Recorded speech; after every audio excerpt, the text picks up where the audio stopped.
Hey guys, তো আমি চলে এসেছি আবার পরের পার্টটা নিয়ে। তো দেখো, ওই বাড়ির ভাইটা খুব সুন্দর সুন্দর জিনিস বানিয়েছিল আর খুব সুন্দর ছবি এঁকেছিল, সেগুলোই তোমাদের সঙ্গে একটু শেয়ার করছিলাম। এত মজা করার পর এই ছবিগুলো দেখার পর সবাই ঘুমিয়ে গেছিলো, তাই আমি চলে এসেছি ব্যালকনিতে। তো কী চাচ্ছিস তুই? আমি কিছু চাচ্ছিলাম, জাস্ট এই সামনে আসুক সবাই। গল্প করতে পারতেছিস না? গল্প করছি, তোমরাও এরকম কি গল্প করো? তুমি হাত দিয়ে আমার মুখটা ঢাকছো কিসের জন্য?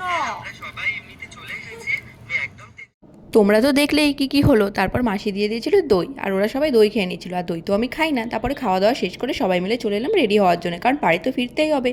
তারপর রেডি হতে না হতেই মাসি বলছে কোল্ড ড্রিঙ্কসটা রাখা আছে, তোরা খেয়ে নে। তারপর আমরা কোল্ড ড্রিঙ্কসটা খেয়ে নিয়ে চলে এসেছিলাম ছাদে কিছু ছবি তোলার জন্য, কারণ বাড়িতে চলে যাবো, তাই কিছু স্মৃতি নিয়ে যাচ্ছিলাম সাথে করে। আর ওই গাছটা এত সুন্দর লাগছিল। তারপর দেখতে দেখতে আমরা স্টেশনেও চলে এসেছি, আর ট্রেনের মধ্যে আজকে যা হয়েছে।